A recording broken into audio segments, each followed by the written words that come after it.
All right. Let's get our Facebook friends up in here. Got the spinning wheel coming on.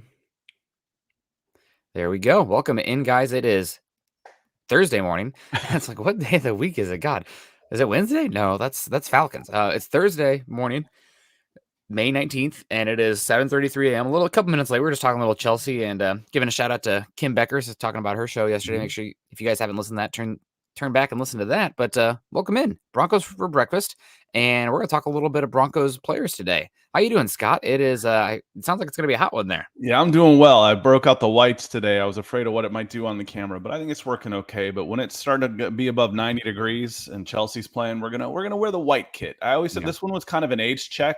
Anybody under 25 hated the collars, and everybody over the age of 25 liked this kit. So I like this kit. I see they're doing an age check in the chat real quick. I don't want to play that game anymore. I used to be the youngest guy in the room. I remember what that was like. I feel like I've always been one of the older ones of the room, the oldest one on both sides of the family. Always got stuck, watching the cousins and whatnot when the parents would go off and do whatever. So not used to that, but that's okay.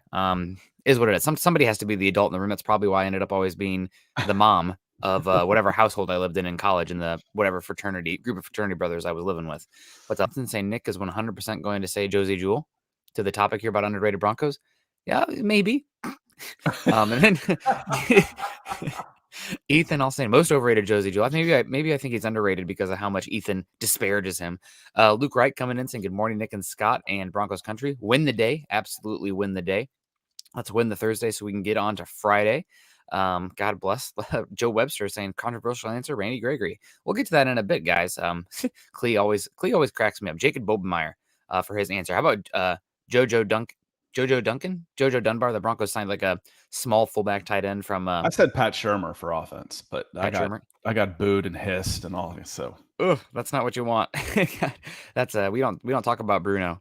That's EJ. That's what Ethan said. We don't use that name around here. No, it's same with. We're putting that all in a box and just gonna forget it happened. EJ coming in saying good morning, Nick and Scott in Broncos country. Thank you so much, EJ. Michael Ronquillo coming in here saying good morning, Nick and Scott on Broncos for breakfast. Let's ride.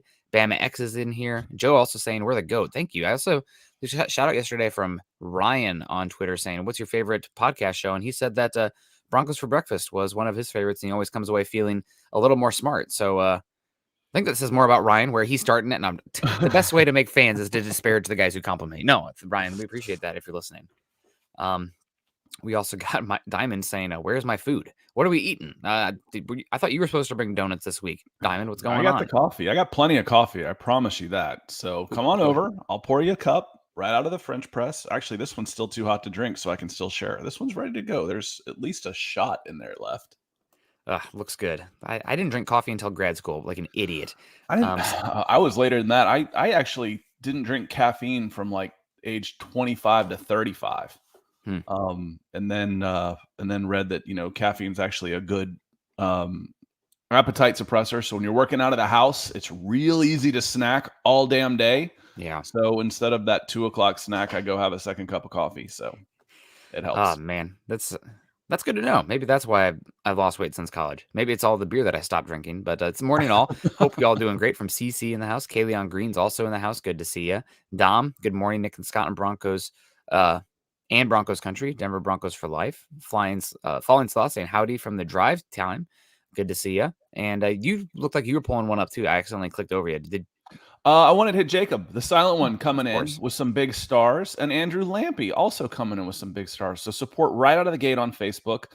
Tim Hoffman, I'm going to give him a shout out. He came in with big stars on Facebook yesterday, pushing us towards that goal where we missed goal last month for the first time.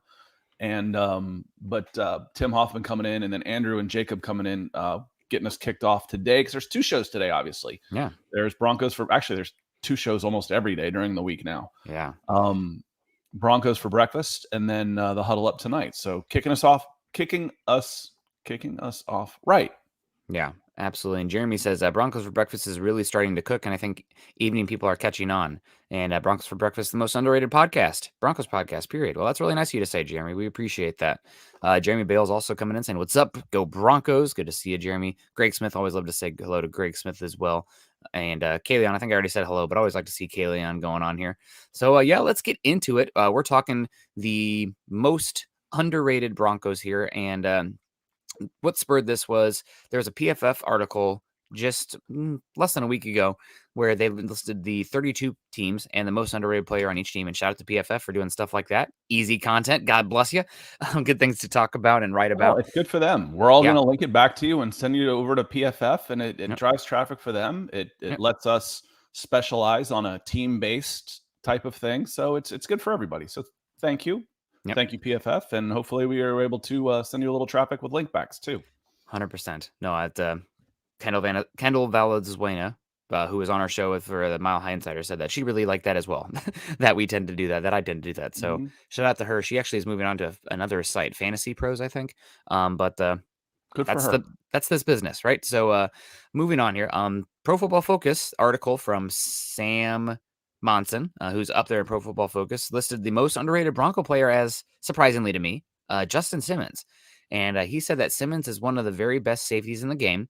He posted a career best 90.7 PFF grade back in 2019 that really set the bar for how good he can be. And though he hasn't quite repeated that season, he has been consistently impressive since. Simmons is an excellent free safety with the range to make plays in coverage, but he also impacts the run game far more than most at his position. He is averaging more than 25 defensive stops across the past 3 seasons, far more than a typical free safety.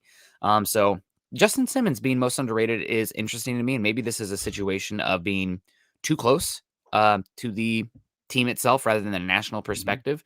But he is incredible, an incredible safety, and I'm hoping that with Russell Wilson coming to town, more people will get eyes on him and not only understand how good of a player Justin Simmons is, but also how good of a person Justin Simmons is as well. So shout out to him. He should get his flowers. And that's part of it, actually. When you talk about, he's never been in the playoffs, has he? So, a lot of times you're watching, unless you're on a national, one of which the Broncos will be this year, one of the national broadcasts, people aren't watching you. You're watching your team. You're probably watching Sunday night and Monday night football. You might be watching Thursday night football.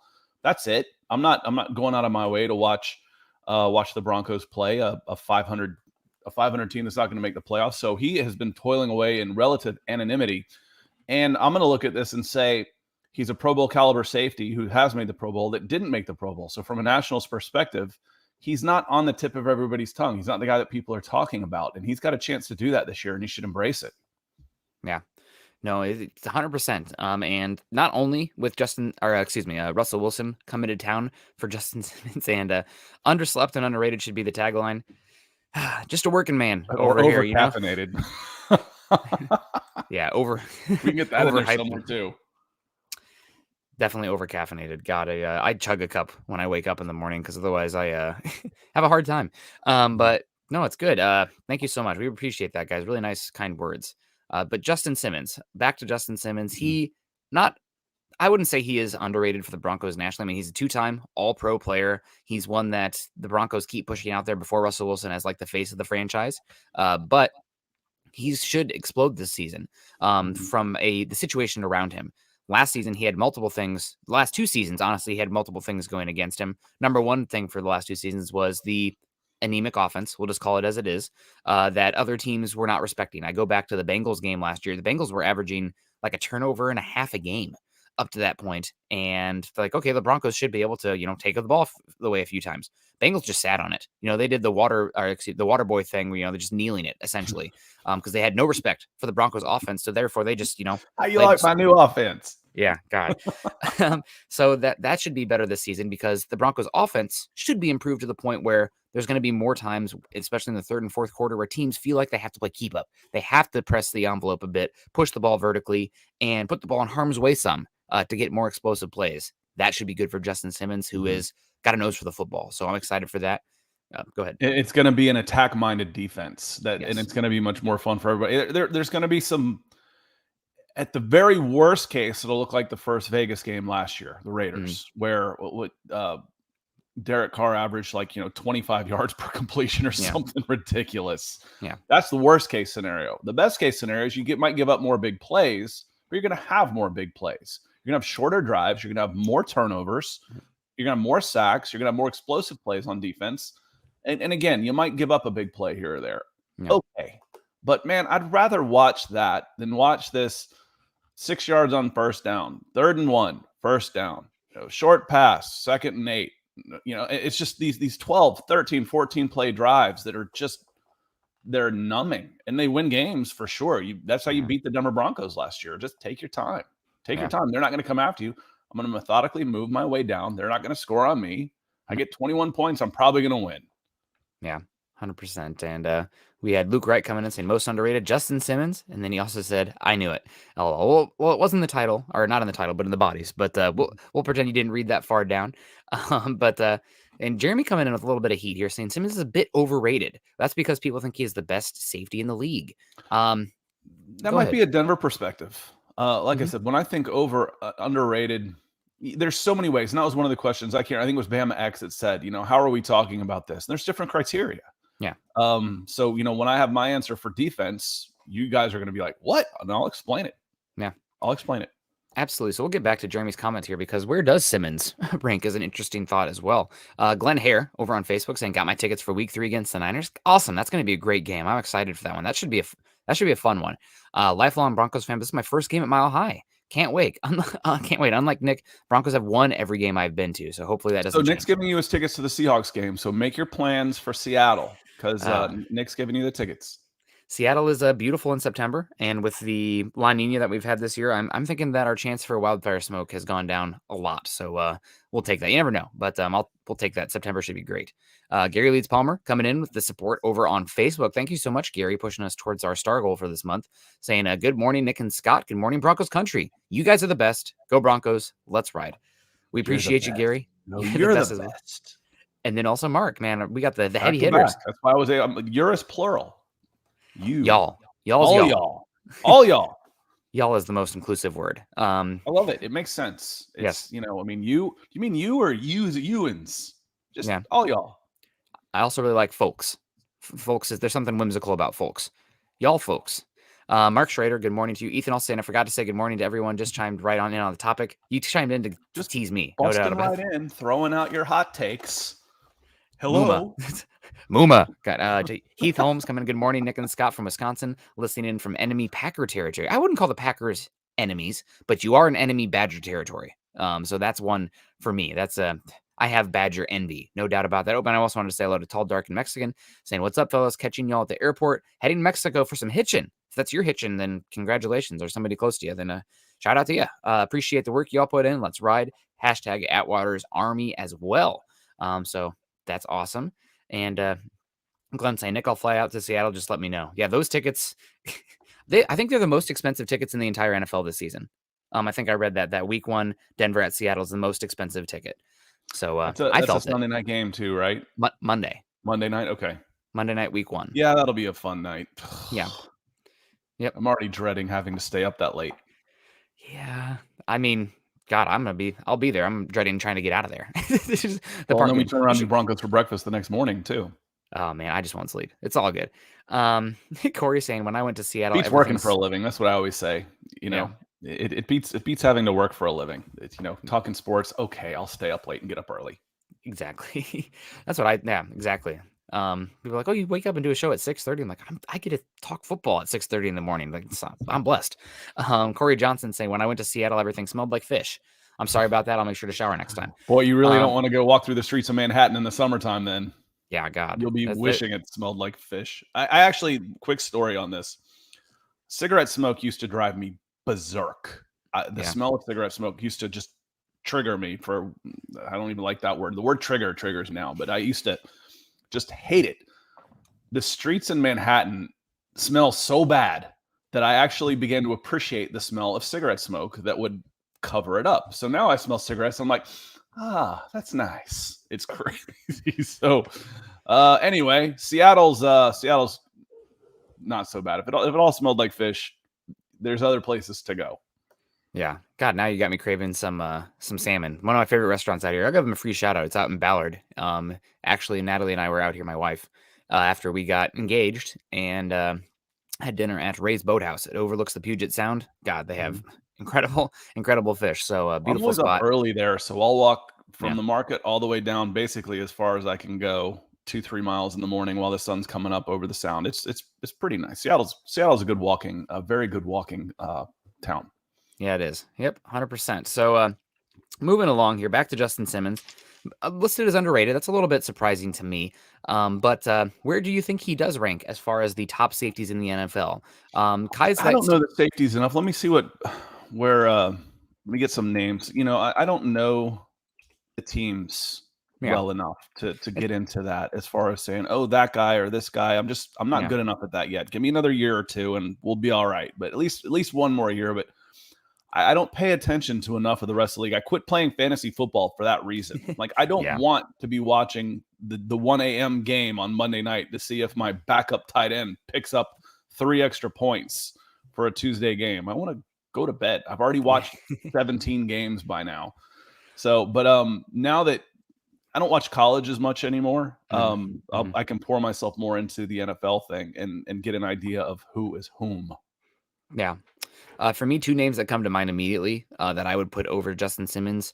Number one is, if he's healthy, then he's the best safety in the game, but that's the kicker. That's Darwin James. I mean, Darwin James is a freak. He is so good. I'm really curious to see what his role looks like this year for the Chargers, but he moves different power. I mean, he's absolutely incredible. Love Darwin James, just a phenomenal player. The other one that stands out to me is Kevin Byard, the safety from the Titans. He's just constantly intercepting the ball, one of the best free safeties in football. Played at Middle Tennessee State, I want to say. Enjoyed him coming out there as well. So I would put those 2 above Justin Simmons. After that, I mean, you have an argument for like Micah Hyde, Minkah Fitzpatrick, some of these other guys, but Justin Simmons is right there. So him being underrated, I'm fine with that overall. Oh, and good call, Fallen Sloth. Another name here. Jesse Bates over in Cincinnati deserves a shout out also. And what's funny, all those guys you mentioned, that's why it's hard to go. The highest one on that list of PFF grades last year was Darwin James at 9. Mm-hmm. So, I don't know most of these guys. I didn't watch Tennessee play, but half of one game last year. Kevin Byard. I know Antoine Winfield in Tampa Bay. Amani Hooker. Go I've heard Hawks. the name. It's a Hawkeye. Javon Holland, number 4. Ouch. That one hurts. That was the one that the Falcons should have had instead of Richie Grant. But the Broncos ended up getting Javonte Williams because of that move. Yeah. Micah Hyde, another one. There's 3 out of 5 Iowa guys here. I mean, 2 out of the top 5 are Iowa players at safety. Yep. And real quick, what time do Nick and I are on? Make sure you're following us because we haven't quite settled on a time with beckoning the Broncos starting now at 8 a.m. Mountain Time on Wednesdays. We might do 7 a.m. We had been doing the same time as Broncos for breakfast, 7:30. Yeah. But in order to accommodate another show, we are going to start a half hour earlier. However, that puts a strain on Nick because 6 a.m. Pacific is really early. 6:30 is early enough, but 6 a.m. is really early. We might move to Mondays. We might add a show. We might do some other things. But right now, put in your mind 7 a.m. Wednesday mornings. Thanks for asking. Appreciate it. Yeah, thank you so much. And Jeremy commenting on Justin Simmons, saying Simmons has great athleticism, especially his vertical. Doesn't hit super hard, doesn't strike fear in receivers, but is a good tackler. I personally prefer an Atwater, Lynch, Dawkins type of safety. So you're looking for a headhunter, somebody who can kill, which is fine. Closer to Kareem Jackson. Yeah, true. I want the safety to put fear in the quarterbacks. Yeah, that's what I want. I want them to say, I don't want to throw that direction. Yeah. Getting the hard hitter is easier to find than getting the guy with the instincts to cover. Yeah. But again, with 2 safeties, get them both. Yep. Get them both. I'm going to push back on this a little bit on you. I think the game has where the game is right now. It used to be let's date back 10 years. Legion of Boom heyday. You have cover 3 centric Seattle Seahawks out there, and they are living with as dichotomized or as separate type of safeties as possible. Earl Thomas and Cam Chancellor, totally different. And they were living in cover 1, cover 3 all the time. Today's NFL, though, I would say is different because you're having way more 2 deep safety shells, specifically free snap, and you don't want to tip your hand. So like the Seahawks, they were fine playing like a stagnant coverage where you knew Earl Thomas was going to be a canopy safety and Cam Chancellor was going to play in the box. Even if it was pre-snap too high, they were going to rotate down there. In today's NFL, you want to disguise it way more, where both those safeties, not only are they coming down and playing the D gap, they can play too high. Both can come down. You can split. You can roll one down. One can be a buzz, is what they call it. And Vic Fangio specifically has done this a lot with his safeties up front. It's one of the reasons that they play the tilt front along the line of scrimmage so they can run these type of safeties. You didn't push back that much on me. What I said was I'd rather have the cover these days because one, the ball is in the air so much more, and two, you're not allowed to hit like that anymore. No, that's true. So too. For me, the coverage is going to be a bigger factor than having those big hitters out there. My impact players in tackling, I want on the edge. I want on my pass rushers. I would go more towards the coverage ability for sure in today's NFL than I would the hard hitters. It's just it's a different game. Yeah, and just circling back to how the game has been changing too. I mean, the more it used to be talking about the safeties with the in the Legion of Boom era, you wanted to have a guy who was super niche specific, dominant in one area. I think the game has changed now where you're trying to disguise and guys who can do everything. You want your coverage guys to be able to blitz. You want your edge rushers to be able to drop back sometimes. It has to do with simulated big, fast, and instinctive of plays in any era at any time. Yeah. No, that's true. Yeah. Smart players always play bit and lengthy players, which Justin Simmons definitely is. So he'll be good there. But I think this, talking about 2019 being his best season, 2019 was the first season of Vic Fangio in Denver as well. And I think Justin Simmons is perfect in this defense. It's living much more in a match quarters world, or a quarter half, cover six, some people call it as well. So, where you can play, sometimes he can drop down and play over the slot. Sometimes he'll come down and play the box, or he'll play single high or two high. And he is versatile enough to do that. I don't think he's not Earl Thomas in the single high type of defense, but he's much better coming down and playing that robber or a buzz role from that safety spot as well. So I'm excited to see what this defense can be. I'm hoping that it's somewhat similar to Vic Fangio's last year as far as the coverage schematics. I think it's going to be a little different. I think you're going to see more simulated pressures with cover one looks on the backside. And we actually started to see that transition last year from the Broncos. But either way, great player. The other thing about Simmons is that the Broncos pass rush should be that much better this season. Broncos had the second worst pass rush in the NFL, according to Pro Football Focus and ESPN's pass rush win rate, losing Von Miller and Bradley Chubb for most of the season and replacing them with 2 7th-round picks and an undrafted free agent. We'll do that to you. So this season, it should be better. That should help Justin Simmons as well, because any defensive player will tell you pressure up front is what makes a difference as far as getting your hands on a lot of those footballs. And H-break back Z1, yeah, you need a nickname. What do we call you? HB, breakback works. I think that works. So Justin Simmons was number 1 over the last 2 seasons, has the number 1 overall PFF grade at the position, is the only safety who's put up a 90 over that time, a 90 plus. I find that a little hard to believe because he was a 74.8 last year. There is no math that averages him up to a 90 over the last 2 seasons. So I'm like, okay, well, maybe they meant in coverage. He was a 77 in run defense and a 70.1 in what's that one? Pass rush, okay, and then a 73.4 in coverage. So, not if you figure there's 32 safeties like him. I know they're counting, probably double 64. They didn't think that much of him last year, honestly. So having him, considering him underrated, isn't that's a pretty good shout. I think he's better than that for sure. Yeah, no, absolutely. I agree with you there. And I listened to 2020, he was a 77.4. In 2019 overall, he was a 90.7. So over the past 2 seasons, he's been right around 76 aggregated. Yeah. No, that's a good call. And the thing also, Pro Football Focus, and I listen to a good bit of podcasts and radio bits and whatnot because I'm doing sometimes some mindless administrative work at my job, so I can listen to podcasts at 2 times speed and consume some information. And I think it was Mike Renner who said specifically himself that the weakest grade that Pro Football Focus does is the coverage grades because they don't know the assignments and that's not as predictive. And they're trying to improve it over time. I think they're going to try to get into the GPS data game, but that's the weakest grade that Pro Football Focus has. And they would even tell you that safeties, even more so, are weaker because their assignments are tough to see. Like you don't know a lot of times. Unless they're in straight man, you don't know what's going on. Yeah, it's much easier to evaluate specifically the running backs and the trench players because their matchups are replicable and easy to see, and it's kind of similar assignments over and over again. Where safety, it's kind of like a center fielder playing defense. Maybe 4 times a game, and if they get the right break there, but the sample size is much smaller. So we'll see. Michael coming in saying the Ravens safety Kyle Hamilton could be the next bright safety in the NFL the next 5 years during his 5th-year option. Kyle Hamilton, for sure. You're going to tugging at Scott's heartstrings a bit. I know that would have been his call there at 9. I think Daxton Hill is going to be great, too. I cannot wait to see what Daxton Hill and Jesse Bates can do for that Bengals defense. Daxton Hill is one that you talk about versatility. While we were talking about Justin Simmons being able to play the box, the slot, 2 high, single high.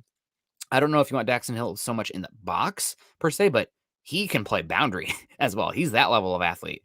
So love Daxton Hill. I'm glad that he did not end up on the Chiefs. You figure Baltimore, and you look at Ed Reed, as you want to talk about, great safeties headed to the Ravens. What are the comparisons there? And Ed Reed was a 9-time Pro Bowler at 5'11", 205 pounds. If you're looking at him coming out, there's probably all those knocks, this and that, not enough length, height's a concern, blah, blah, blah. Yeah.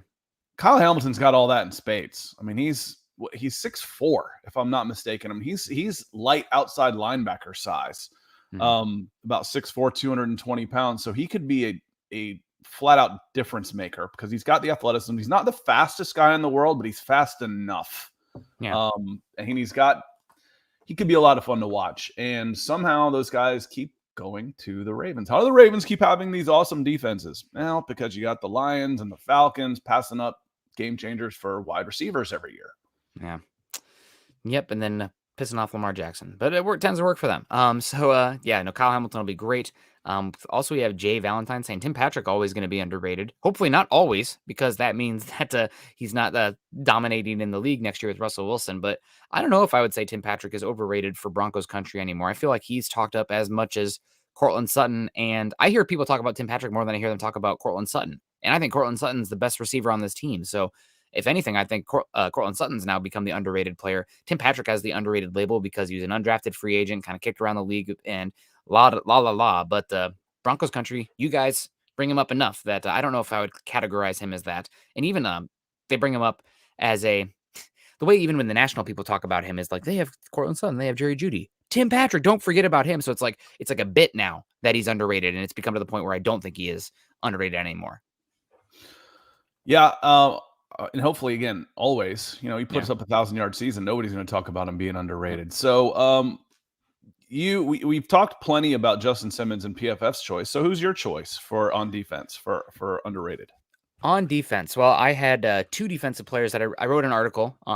I think Chad will probably have it out today, just talking about this. And I think that I wrote about 3 players, and I should have written about another one. I actually was in the shower yesterday working, or after work, and working in the shower. You know how it is. And I was like, I can't believe I didn't mention this guy because that's my dude. But number one, I'm going to say is thinking about him in the shower. Cut that and just completely out of context and post it. Working in the shower. That's my dude. Working him. That's my dude. No, God. Number one here that I think is very underrated is Ronald Darby. I'm going to go Ronald Darby. He is a very good corner when he's healthy and on the field. That's the big thing. That's kind of the Darwin James effect there. Best ability is availability, but Ronald Darby is one of the better cornerback 2s in the league. I think he's somewhat overshadowed because Broncos country is coming off of the Legion of Boom, which had a lot of big personalities, which Ronald Darby's a little bit quieter. He also was not the flash signing or 2 off seasons ago because they brought in Kyle Fuller, who much people knew much better. And also in the same class as or same time as when Patrick Surtain came in. So people don't really think about Ronald Darby that much. Pro Football Focus just also released another article talking about the highest rated press cornerbacks last season. Ronald Darby was number 1 in the NFL in passer rating when in press snaps. Very good cornerback. Just 28 years old, still came in the league super young, and incredibly talented when he can be on the field. So I really like Ronald Darby. I think he deserves a little bit more hype than even Broncos country has given him. All right. Mine will surprise you because you'll be like I said, it'd be like, how can you even pick this guy? But for me, it's Patrick Surtain. So what are your criteria for underrated? So it depends on where you're looking. Yeah. If I'm looking at Pro Football Focus, which is where we started, and I look down and it takes me a long time to scroll down. Crap, I can't find him. Control F. Let me put in Surtain, and he was 39th in the NFL amongst cornerbacks. That's underrated. So much to the fact that I think that the folks at PFF realized that, hey, our system's not perfect. Kendell came on and she talked about that. There's some of these things you take with a grain of salt, and Nick just mentioned the coverage grades can be tough. That they put him in their top 25 players under 25 years old as the 39th corner. Really? Okay. That tells me that your eyes are telling you. Let your eyes tell you. I love data. I love all the things I can do, but I also want to verify. Trust but verify. He was better than that. Well, how much better? He should have been a Pro Bowler, right? No, he wasn't. So when we're talking about a 22-year-old kid, he just turned 22 last month, one of the youngest corners in the NFL, and he's coming off a really, really good season. The upside on him is huge. That I think that from a national perspective, I do think he was because he wasn't chosen. He wasn't getting any PFF love. He wasn't getting Pro Bowl love. That's where most people look around the country. That Pat Surtain is coming into this season underrated. Yeah. You might be, I think you're right about that. And Surtain, for me, I wrote about this on another Pro Football article, but you talked about the under 25 years old. The Surtain pick at the time had somewhat of a dark cloud over it because of the questions at quarterback. And I am a quarterback nihilist when it comes to football perspective. Your team doesn't mean bleep if you don't have the quarterback. So if you're bypassing that, you can have the best cornerback in the world. If you don't have the quarterback, cool, fun. That's like having good tires on a car with no engine. So now the Broncos are the quarterback, Russell Wilson, obviously. So that makes it much more interesting, and we can enjoy that pick a lot more without having those questions. It's kind of like the stuff that surrounded Bradley Chubb early on. It's like, well, Bradley Chubb, great rookie season, a lot of sacks, but you still don't have the quarterback. You're out there playing with Case Keenum, and that's horrific. So not in that situation anymore. We can fully appreciate Surtain. I agree with you, him being underrated. I think he's a top 10 cornerback in football entering the season at just 22 years old. 40? Yeah. Yep. 100%. So he'll be a lot better this season. Also another guy who should benefit from better pass rush and better offense on the other side of the ball for the Broncos. So other guy here that I want to give two more shout outs on the defensive side of the ball. A guy who I think is very underrated nationally, that even Broncos country underrates, but I don't think people kind of appreciate what he's bringing to the table as much. And that's Draymond Jones. Draymond Jones, I think, is one of the top 10 to 15 interior pass rushers in football. What he does at about 285 pounds on the interior is incredible. He's got great hands, great leverage. He's slippery on the inside, and he's actually, considering his smaller size, pretty good against the run. I think he was top 10 last year in pressures per pass rush snap along the interior defensive line, and that was with the Broncos having bad offense, with the Broncos having horrible edge rushers, with the Broncos having bad linebacker play in the middle of the season. He's still getting it done. So Draymond Jones is one that I guess it's a good thing that he's not getting the national attention, because he's going to have a contract soon, and I think that's going to speak volumes. But Draymond is an incredible player, and he's the one I was thinking about yesterday. I'm like, I can't believe I did not include Draymond Jones, because I love Draymond. He's a phenomenal player. He deserves more hype. Yeah, and Mark agrees with you on Darby. Would have been my choice also. Again, we went on Monday, we went through the contracts and what it would cost. And this was during the show. I don't remember his name, but got a big contract recently. Jair Alexander. Thank you.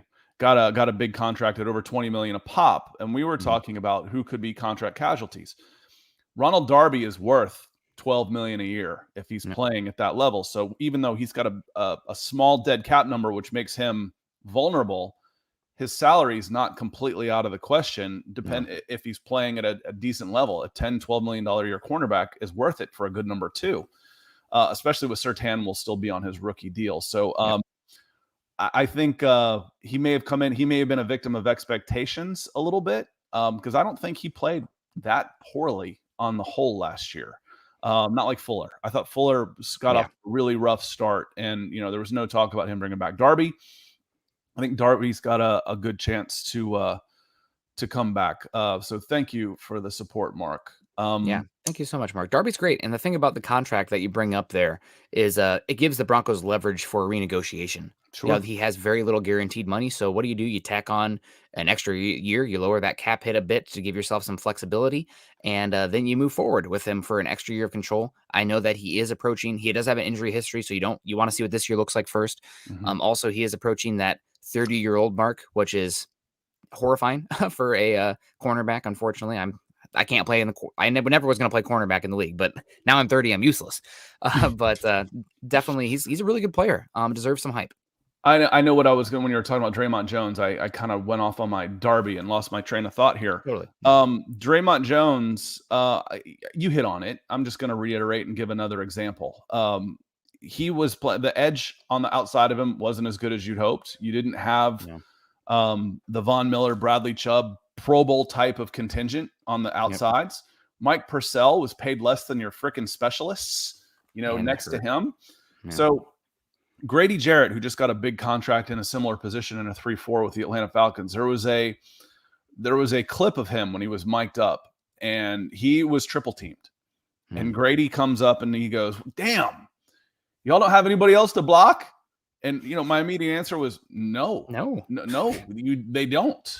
They don't. So they can put 3 guys on him. So Draymond Jones, while his numbers were down and he got the contract, blah, blah, blah, or he hasn't gotten it. That was Shelby. I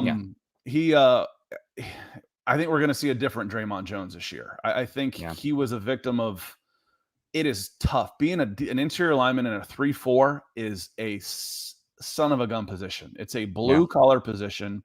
And your job is really just to eat up space and hold 2 blockers while everybody flows around you.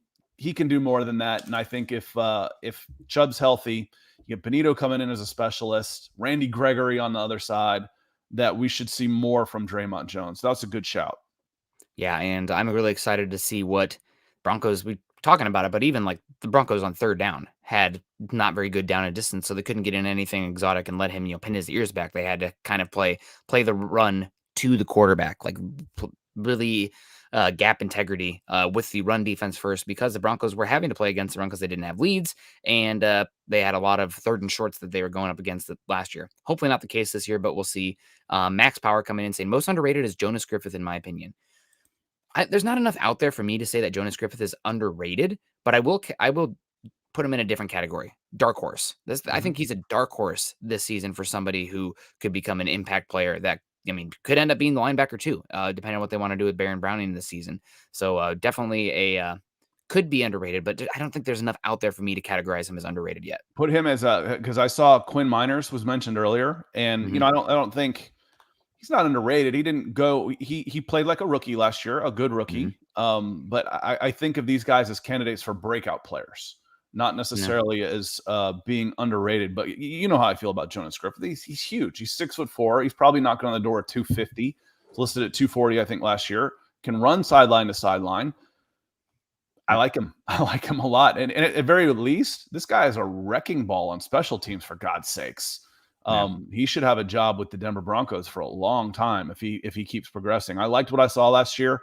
If he can keep learning and keep progressing, you're pretty set at the linebacker position.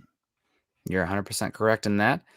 We also have a guy that I do want to shout out here. Sorry, guys. Let's keep it on the defense here. Hopefully, Josie Jewell will put some respect on his name this year.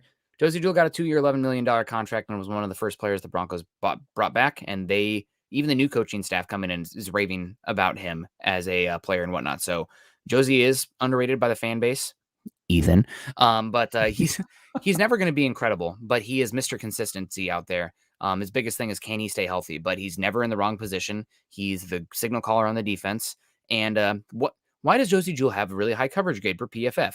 He's not out there being, matching up in the slot versus wide receivers. That's not his game. But as a kind of just a hook zone, play in his area with instincts and good processing and wrapping up and tackling the guys that do come into his sphere of influence, as we'll call it. Josie's one of the best in the league at that. He really is. So he's underrated. I don't think that he's never going to be a flashy player, but I would rather have, integrity, consistency down to down from my linebacker than a guy like Kenneth Murray, who makes an incredible play on the sideline for one play. And then the very next one reads the RPO wrong and makes a huge gap. And then it's an 80-yard play in his gap. Josie doesn't do that. So the variance is low for Josie in a good way. He's a good player. He's not a great player, but I think he is underrated because, heck, this might even be a hot take here, but I think there's an argument that Josie Jewell might be the best linebacker in the division. Really, there's just not that many. The other thing is there's just not that many great dominant linebackers in the league right now. So I don't know. Can you even name a linebacker in the AFC that you'd be like, oh You're yeah, asking the wrong definitively guy, better? dude. I can't name another linebacker in the AFC. Period. The only time I watch the AFC West is when they're playing the Broncos. Fair. And You know that was a Darius long time Leonard though. ago Yeah, already. that's not AFC West, but So let's see. What was I going to say about Jewell? Jewell last year, I started this about a year ago with y'all, and I didn't know the Broncos very well. And the talk about Jewell coming in was blue collar guy, can do a job, not flashy, okay. And when he started the season last year, he was going sideline to sideline. I saw much more than that. He was going laterally very well and making plays. I'm like, this guy's better than he was being made out to be. And it was a shame that he got hurt because I thought he was having a really good year.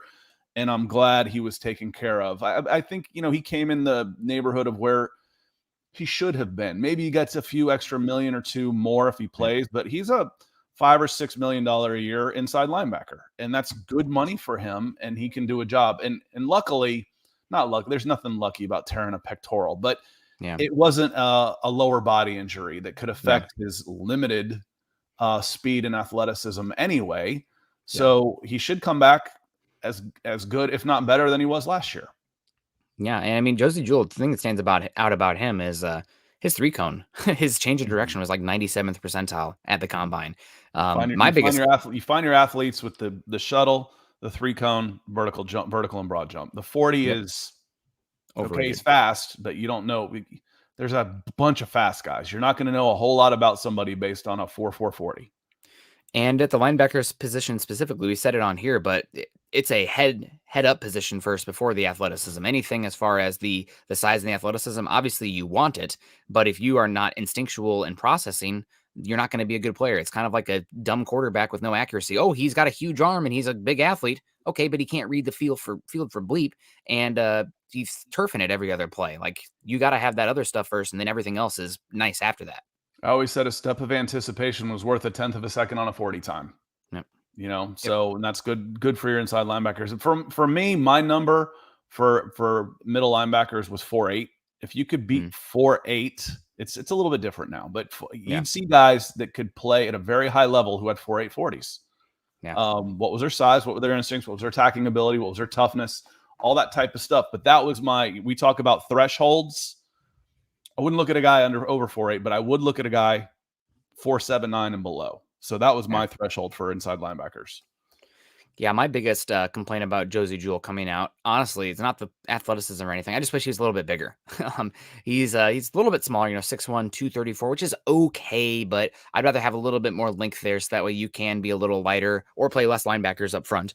But again, you're talking about a guy who fell to the 4th round and has been a hit, a definitive hit, considering he got a second contract. One of the few Broncos drafted over the last 4 years that has earned a second contract from the Denver Broncos. So shout out to him. I'm excited to see what he looks like this year. He's probably going to be one of the few linebackers that we see up there this season on the field. We have Ethan coming in saying, did we do offense underrated while my computer was spinning wheel? Not yet. We'll get to it here. If you didn't see me type it in, this is a couple people, and this is, believe it or not, we actually have a lot more people watching that actually contribute to the chat. That's just the way chat rooms have always been. You get about 10% of people contributing and a bunch of people lurking. So for those of you that are lurking or want to come in, I'm going to type in "we are live" as soon as we start every day, because I know a few of you have gotten hit by the feed not auto starting for you on YouTube while you're sitting in the room waiting. So we're never more than 30 at the 33 mark of the hour. We're never later than that, except maybe once, and then I'll start at 35 after if one of us is sleeping. That's one time once in a year. Yeah, God, that's a lot of shows to be that. But no, let's get on the offensive guys now. Underrated for me on the offensive side of the ball. I think we have this is a harder one because Broncos haven't been, that the whole unit is kind of underrated because the quarterback and the offensive play calling has been subpar. I guess we'll use that word. That's a not super pointed word. But the underrated guy for me is one that the circumstance surrounding his play in Denver, I think, is one of the reasons he is underrated. And that for me is Melvin Gordon. He has been a very good player for the Broncos here. He's one of the despite the Broncos' struggles of the interior offensive line in the run game and the heavy box numbers that the Broncos face, Broncos had a higher. Broncos had more players in the box per snap than any team in the NFL last year. Part of that is because quarterbacks, but part of that is because Broncos had some good running backs. And Melvin Gordon, still one of the least tackled for loss running backs in football. He's a really good pass protector. He's a solid receiver out of the backfield. So I think Melvin Gordon is an underrated player. I'm happy to have him back, and hopefully he corrects some of his fumbles this year. But fumbles are fluky. Fumbles that happen are obviously dropping the ball is not as fluky. You want to work on that, but who gets the ball? It's kind of a 50-50 coin flip. And every ball Melvin Gordon fumbled last year, the other team got. Javonte Williams fumbled the ball twice last year, and the Broncos recovered them. Could have easily been the other way. And we're sitting here talking, oh, Javonte Williams had some terrible fumbles, blah, blah, blah. It's a 50-50 proposition once the ball is on the ground. So I'm expecting that to regress to the norm this season. All right, I think that's a good shot. I didn't even think of Melvin Gordon, but I agree with you. And I think part of it was the contract. Yep. And part of it was the that he was coming from the Chargers. So he had 2 strikes against him before he ever suited up, but he's been a very good player for the Denver Broncos. Yep. Richard Miles, welcome in. Says, sorry I'm lurking. Just found you guys. I want to check this out first. Well, welcome in. Hope you enjoy it. Don't be a stranger. Hit a like button. So I have a question for you. Because again, if you were thinking fantasy football value, just quick off the top of your head, don't put too much thought into it. I know you want to overthink it. Where does Javonte Williams, where would you rank him as far as where should I take him in a draft? Amongst running backs? Probably in the 8 to 12 range of the running back order. The first one I looked up was 10. Okay. Perfect. So I'm looking at 10. I'm like, I'd probably take him above Najee Harris.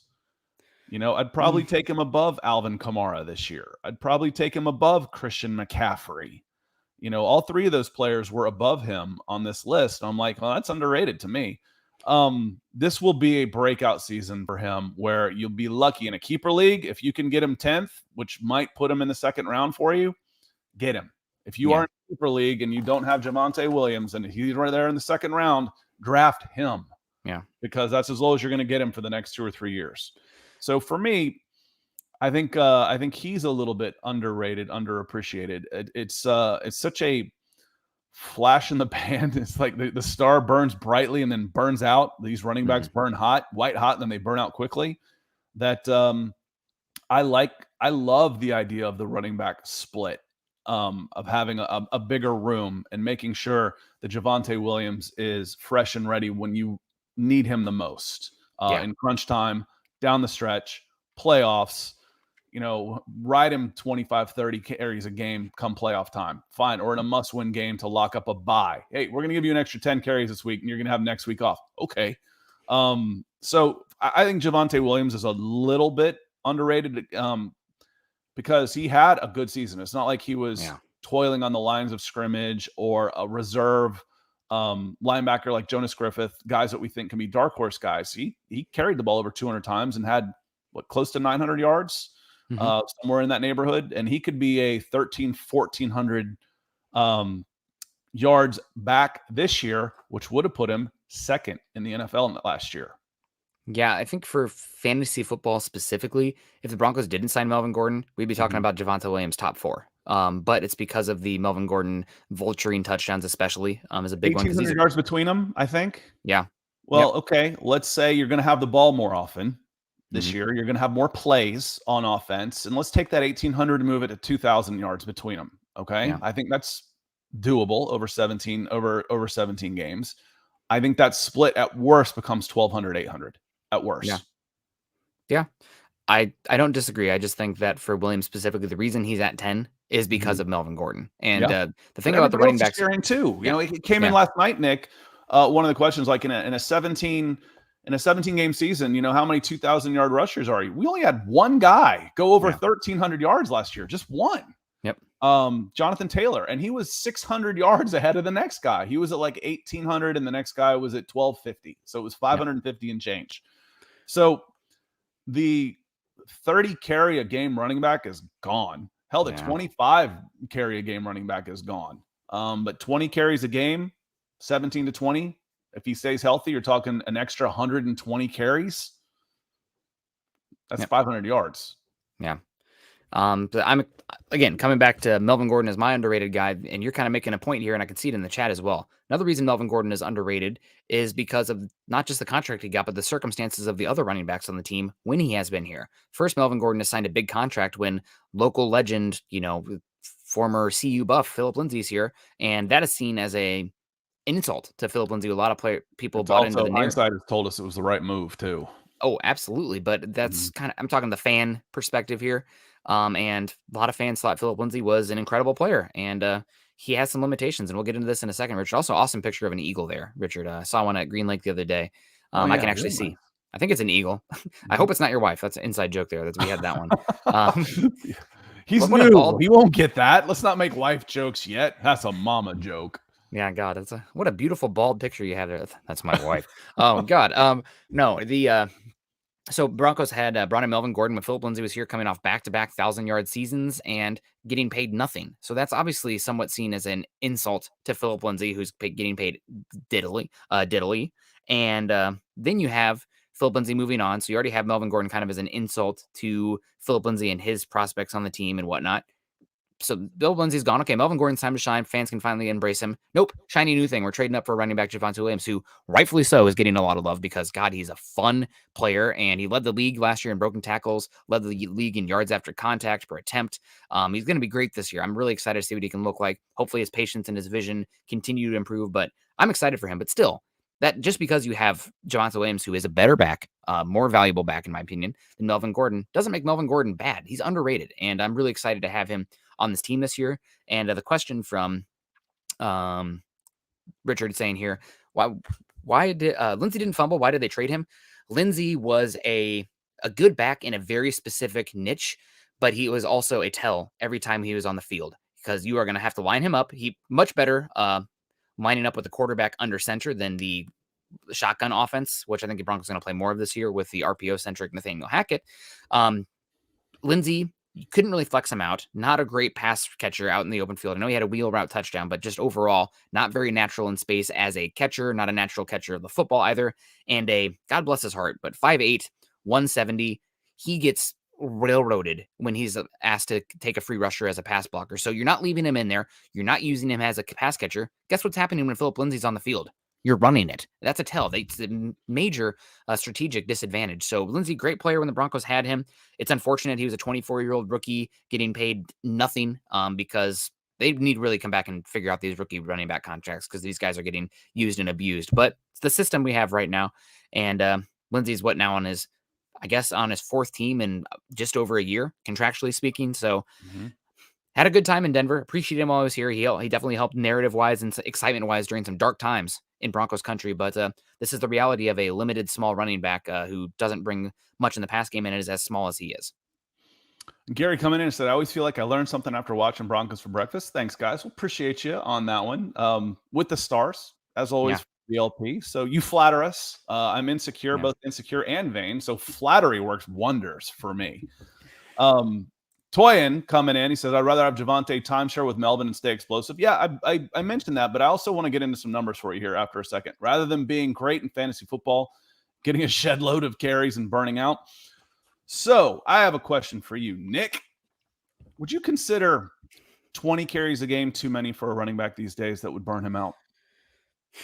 I think that's low, personally. I'm leading the witness here, but I don't think 20 carries a game is too many for... I still think that's a share. Instead of 15 and 15, you go 20-10. I still think that's sharing the load. Yeah. I'd rather them get closer to 15, honestly, and it's going to be more of a feel thing as well, whichever quarterback is or running back is hot hand.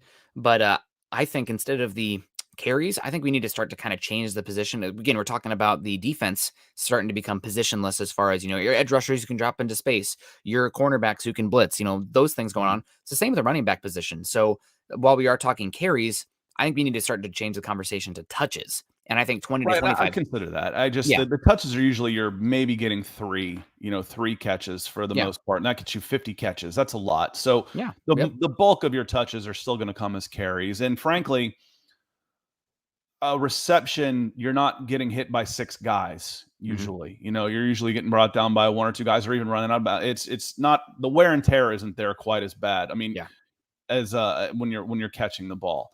My point on this, though, is because I agree with Toyin. That's why I said I think it's great to bring back Melvin Gordon.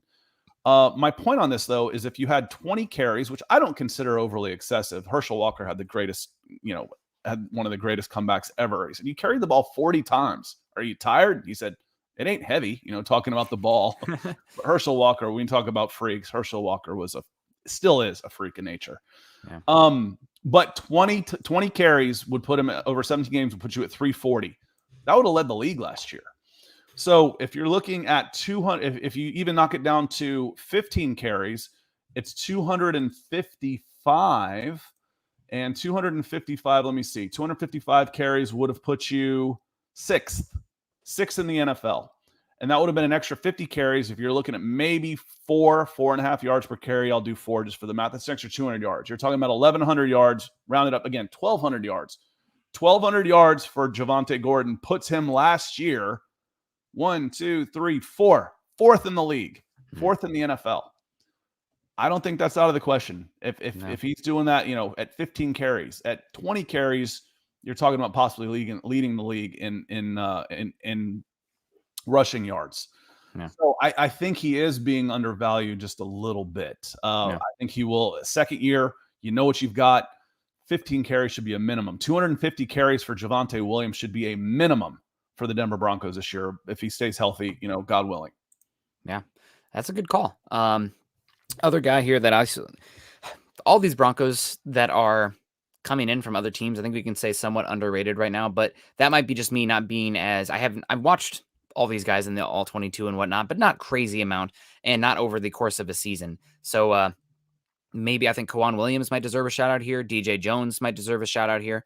And also Billy Turner on offense. I think Billy Turner is somewhat underrated. Broncos country kind of beside themselves with the right tackle position. I get it. We want a long-term solution here, but how many times last year were we really upset with Bobby Massey? Maybe that Raiders game, the first Raiders game where he got abused by Max Crosby. But other than that, Bobby Massey, when he was healthy and on the field, had a fine season, I thought, overall. Billy Turner, better than Bobby Massey. You improved there, better run blocker. Obviously, the position's going to change a tad because Russell Wilson tends to hold on to the football. It's a different scheme, et cetera, et cetera. But I think Billy Turner is also somebody who's a tad underrated, and he's going to be a fine player for the Broncos there at right tackle this season. And I'm going to add one more. I'm going to go because I don't know the incoming lineman well enough to say, is he being underrated, underappreciated? I don't know those guys yet. I'm looking at PFF on Billy Turner. Yeah. However, I have watched Albert Okwuegbunam, and I've watched the national media gloss over him when talking about draft needs as the Denver Broncos were going into the draft. Yeah, you need a second tight end, but I don't think I'm willing to just gloss over Albert Okwuegbunam as the primary pass catching tight end for the Denver Broncos the way the national media was. Yeah. I think he is a very adequate replacement for what you got from Noah Fant, if not an upgrade, hopefully. Noah Fant should be an upgrade on what you got out of Noah Fant last year. But Albert Okwuegbunam can equal or plus what you had in Noah Fant last year, and he wasn't getting any discussion as far as being a Noah Fant replacement from the national media. So I think he's definitely underrated. Yeah, 100%. And Derek Kincaid was a contributor on Tuesday, coming in a lot with good questions, asking Ronald Darby thoughts about his play this season. You should scroll back to the beginning of the show, or I guess halfway through, because we talked about Darby for a bit. He was the first player that came to mind for me as talking about who's underrated on the Broncos. Ronald Darby. The big caveat here is that he's only had one healthy season his entire career. Last season, he got injured in that Giants game and with a hamstring injury, and then I don't think he played again until week 7 or 8. But when he was on the field, he was great. And that was despite having bad offense on the other side of the ball. That was despite having horrible pass rush production from that team. So Darby's a good player. I'm excited to see what he can do this year. And hopefully it should be even better. Michael Ronquillo coming in here, getting us out. Maybe he's the closer today. We'll see. Saying, great show today. Nick and Scott on Broncos for breakfast. Let's ride and go Broncos. Thank you so much, Michael. We appreciate you. Also, I think this is stars coming in from Dave Glassman. Regardless, we like it's to say the love. Regardless, Dave, we love you back. Absolutely. Michael, you're awesome. Thank you so much. Again, not just this show, and for us, everything you do for MHH. Sitting number 2 on the YouTube rankings behind Ethan. So the top 5, I think, right now, off the top of my head, are I don't have to look at the top of my head. I think I have it open somewhere. for YouTube rankings. Ethan, the DWI guy, is number 1. And Michael Ranquillo, number 2. Michaela Parker, number 3. Pobby B, number 4. Tanner Hulse, number 5, with Dale from Hawaii. He doesn't make the show. I don't blame him. Coming from Hawaii. And Sam Bam coming in at number 7. Shane Tuttle, Naj Altaf, and Paul and Bronco Sunrise rounding out the top 11. So thanks all of you so much. Yeah, thank you guys so much. We appreciate you. We're going to get on out of here pretty soon. You're talking about a quote from, who is it? Bo Jackson earlier about carrying the ball. Yes, Herschel Walker, excuse me. So you ran the ball. You ran the ball 45 times. Ball ain't heavy. Well, I was hanging out with some friends last night and in the restroom, and I saw this quote was up on the wall in the restroom. Dirty talk is killing me, dude. We're talking about showers, bathroom. In the restroom. Well, this one killed me, and you just talked about a funny quote from an athlete, and I kind of wanted to close on this one because I've been thinking about it a lot, and I'm sure you've heard this one because it is that funny to me. Mookie Wilson, a former Mets player, asked about being in a slump, and he said, when I'm in a slump, I comfort myself by saying I believe in dinosaurs. Then somewhere they must be believing in me. And if they believe in me, then I can believe in me. And then I bust out, I believe in dinosaurs. So shout out to Mookie Wilson here. And also shout out to Ethan coming in here with the 4747 saying for Nick and his confidence. Let's hope he's right. Hashtag Broncos I'm guessing, breakfast. Joseph. If I didn't know before, now you know. Josie Jewell must be number 47. Yep. Absolutely. Yeah, he is number 47. Wore that at Iowa as well. And shout out to him. Hopefully we'll have a good year here. And also Mark coming in here with support as well. Thank you so much, Mark. We appreciate you. Did you sneak one by me, Mark? Must have. Maybe. All right. Must have. Oh, that was the thumbs up. So it doesn't, unfortunately, I see it here. It doesn't show up, but it doesn't matter. We love you, Mark. And Richard saying that Broncos traded Lindsay to Houston. They did not. The Broncos placed the original tender on Philip Lindsay last offseason. And then after they signed Mike Boone, they rescinded the tender and let him go off and sign a 1-year, $3 million contract with the Texans. Texans then released him in November, and he got claimed by the Dolphins, and he just signed with the Colts. So now you're all caught up on Philip Lindsay's whereabouts. Where in the world is Phil's hair?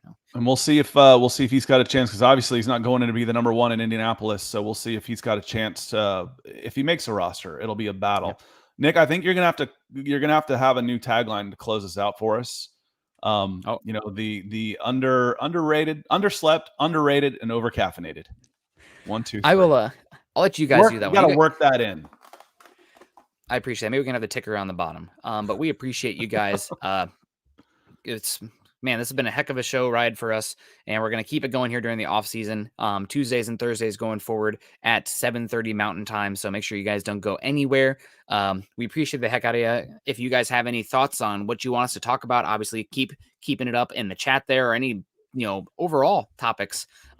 Hit us up. We'll talk about it. No doubt about it. It's a lot of fun to come up here and get at it. So I'm going to be on the road tomorrow. I'm glad there's no Friday show, because I'm going to be going down to Portland to see a concert of one of my favorite bands called Lord Huron. So excited for that. Head down to Portland. It'll be a good time. We're driving down and back on the same day, is what it is. It's not that far from Seattle. I've driven as far to do a hike, so that's fine. But excited. It's going to be a great weekend. Yeah, so tomorrow, make sure you check out Thomas Hall's show. It starts a half an hour earlier than this one, Legends of Mile High. Thomas has 2 shows under his belt. Tomorrow will be show number 3. He will start at 7 o'clock. He starts a half hour earlier, 7 o'clock Mountain Time for Thomas's show. So we'll see you on Mile High Huddle tonight with Chad and Zach as they close out the week on Thursday night, and then tomorrow morning with Thomas and Legends of Mile High. Yeah, absolutely. And Jeremy knows what's up. Love Lord Huron. I don't know Lord Huron. I don't know that one. Yeah, I would say he's kind of like contemporary indie folk, and he's like, people describe him as like a cosmic cowboy. So it's a really kind of an old, the way really you just kind of described the first part of it was a little bit the White Buffalo. I don't know if I heard I've heard of him. The song "The Woods" during watching The Punisher on Marvel on Netflix, and I looked it up and I was like, oh, this guy's pretty good, very different. Yeah. I listen to. I'm mostly a hard rock guy, but I have a wide variety of stuff. If it's good, it's good. I like energetic music for the most part. Yeah. Yep, and Colin also saying he's a space cowboy. There's only one space cowboy. What was that? Steve Miller. Steve Miller was the space cowboy, wasn't he? Yeah. Yep. No, it's kind of got a little Western indie folk thing going there, so it's fun. Yeah, and Jeremy saying they use them a lot in dramatic TV scenes on and that's where the White Buffalo was too, where I first heard it was in The Punisher. The Punisher is freaking awesome, by the way. If you need a show to watch on Netflix, it's awesome. And I guess I'll give a shout out too. My wife and I have been watching The Flight Attendant on HBO, kind of a thriller mystery kind of thing going on here, involving a alcoholic who just can't remember things because they're an alcoholic. So there's blips filling in there. And man, it is a ride. A lot of fun. So have a good one. Guys, we're going to get on out of here.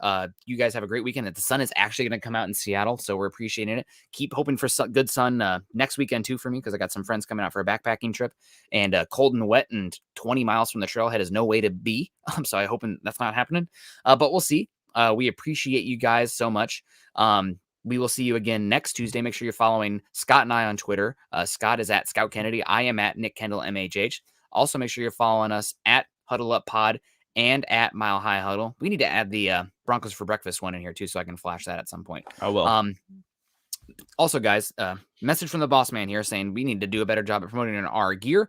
Go to huddleuppod.com to check out everything there. You got if you guys really like the Broncos for Breakfast show, get yourself a coffee mug on there. It's a new store, by the way, so check it out. I think it's 15% off right now for the first week. The store has been totally redone. It looks sharp. It does look sharp. Mm-hmm. So make sure you guys check that out. And if you guys saying, if you agree with the underrated, underappreciated, underslept, overcaffeinated, make sure you get the bigger Broncos for Breakfast coffee mug at huddleuppod.com. Also, make sure you're following us at facebook.com/Mile High Huddle, as well as facebook.com/Mile High Huddle Pod. And finally, please subscribe, like, and share, which is now a ticker, I guess. Things change. But that's the number one thing you can do if you're not giving us stars, support, etc. Not everybody's in a position to do that. But please, even if you're listening after the fact, find the show, click the like button. Also, smash the subscribe, hit that bell notification so that way you know when we go live. And that might help some of you guys too. It's like you're hanging out in the room and you don't know if the show has gone live or not. The bell notification, the alert, should help as well. That should ping when we do hit the go live, so you'll know. So good luck with Chelsea today, Scott. Be nice.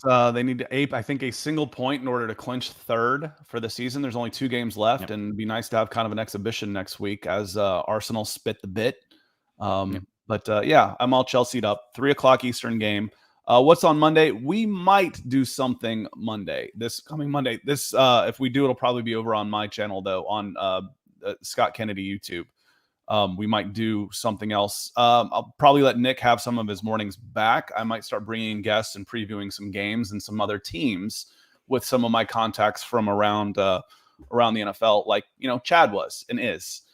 That's how Chad and I got together. He's my Denver Broncos guy. I've got guys all over the country that we can talk to, so we might be doing some more stuff and expanding the content on that channel too. So Mondays could open up and offer up new possibilities. And you've still got homework. You've got homework. This weekend's going to be busy. You got to watch Top Gun. You're not too busy for Top Gun. It's 90 minutes. It is only 90 minutes. Well, okay. It's on the. I think I told you guys this before, but any TV that I watch has to be approved by the boss. I'm telling you, there is not a woman on earth that won't watch Top Gun with you. She likes Top. She said it's a good show, good one. So we'll definitely watch it. But Iceman, Slider, Goose, Maverick. They're all, pretty dreamy if you're into that kind of thing. No comments. Typically, from what I understand. Yeah. Well, hopefully I won't be thinking they're underrated while in the shower. So on that note, we're going to leave you guys out of it. You have a great one. Have a great weekend. Choose kindness, choose compassion, watch Top Gun, Nick. We'll do it. And go Broncos.